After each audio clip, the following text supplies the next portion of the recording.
বিসমিল্লাহির রহমানির রহিম। আসসালামু আলাইকুম। হ্যালো গাইস, সবাই কেমন আছেন? আশা করছি সবাই ভালো আছেন। চলে আসলাম হটডগের রেসিপি নিয়ে। প্রথমে আমি বানিয়ে দেখাবো সসেসটা, চিকেন সসেস।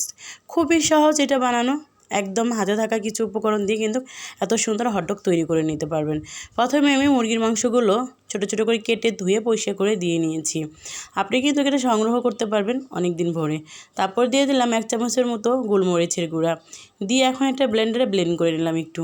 তারপর আবারও নামিয়ে এখানে চিনি ফ্লেক্স দিয়ে দিলাম 1 চামচের মতো, দিয়ে দিব পরিমাণ মতো লবণ, আর দিয়ে দিব 1 চামচ আদা বাটা, 1 চামচ রসুন বাটা। এই চিকেন সসেসটা কিন্তু বানানোর পরে কিন্তু খেতে সেই মজা লাগে আমার কাছে। যাই হোক, 1 চা চামচ রসুন বাটা, 1 চা চামচ আদা বাটা দিয়ে দিলাম। এখন আমি অ্যাড করব একটুখানি চিকেন পাউডার, আর দিয়ে দিলাম 1 চামচের মতো মেয়োনিজ, দিয়ে দিচ্ছি একটু চিনি।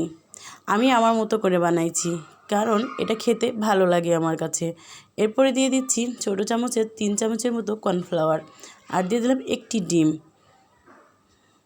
ডিমটা দিয়ে ভালো করে ব্লেন্ড করে নিব আবারও। এরপরে কিন্তু আঠালো ভাব হয়ে যাবে, বেশি নরম হলে আর একটু কর্নফ্লাওয়ার দিয়ে নেবেন, তা নাহলে একটু ময়দা দিয়ে শক্ত করে নেবেন। এটা শক্ত করতে হয় না, এটাতে যখন আমি গরম পানিতে দিয়ে দেবো এমনিতে অনেক শক্ত হয়ে যাবে।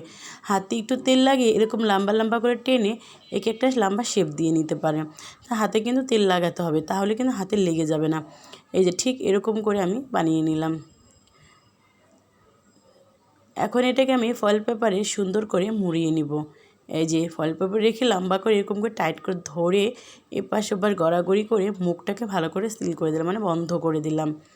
দুপাশ টাইট করে কিন্তু বন্ধ করতে হবে। তারপর আর একটু নিচে রেখে হাত দিয়ে এরকম করে একটু চাপ দিয়ে নিতে হবে, তাহলে খুব সুন্দর করে সেট হয়ে যাবে। আমি আবার একটি দেখিয়ে দিচ্ছি, খুবই সহজ কিন্তু। ফয়েল পেপারে এভাবে পেঁচিয়ে নেবেন, আর মাথাটাকে ভালো করে মোড়াতে হবে, কারণ এটা পানির মধ্যে সিদ্ধ দিতে হবে যাতে পানি না ঢুকে যায়।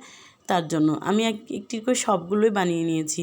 ফুটন্ত গরম পানির মধ্যে দিয়ে দিলাম এই শুকনো পাখিগুলোকে। কিছুক্ষণ পরে দেখবেন এগুলো মোটো হয়ে গেছে। 10 মিনিট আমি ঢেকে রান্না করে নেব এদেরকে। এখন তো দেখতে পাচ্ছেন হ্যাংলা পাতলা, কিন্তু 10 মিনিটের পর দেখতে পারবেন কীরকম মোটো হয়ে যায়। 10 মিনিট পরে ফিরে আসলাম, বললাম না, দেখতেই পাচ্ছেন এরা মোটো হয়ে গেছে। এখন এদিকে ঠান্ডা করে আমি ভালো করে বের করে নিচ্ছি। গরমটা ধরতে যাবেন না, ফয়েল পেপারটা কিন্তু অনেক গরম থাকে, আর কোথায় দিয়ে গরম পানি একটু লেগে থাকে, হাতে লেগে হাত পুড়ে যেতে পারে। যাই হোক, ঠান্ডা করে খুলে নিয়েছি। এখন আমি 1/2 চামচের মতো ঘি দিয়ে দিলাম, তার মধ্যে ঠিক 10 সেকেন্ডের মতো একটু এগুলো ভেজে নেব। আমি সসেসগুলো একটু হালকা করে ভেজে তুলে নিব।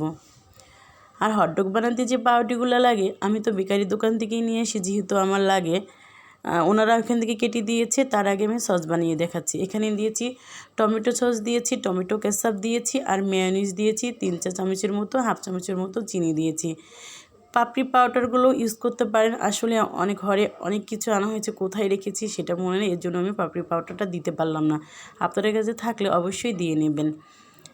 এখন এই তিনটাকে ভালো করে মিশিয়ে এখন এরকম একটা বোতলের মধ্যে ভরে নিতে হবে। চাইলে আপনি এরা পলিথিনের মধ্যে ঢেলে পলিথিনের এক পাশ কর্নারগুলোকে সসটি নিয়ে ওটা ফোটা করে ডিজাইন করতে পারেন।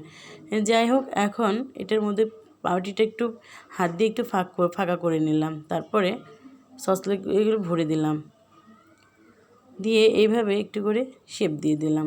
হয়ে গেল আমার হটডগ। ভালো লাগলে অবশ্যই লাইক কমেন্ট শেয়ার করবেন, পাশে থাকবেন।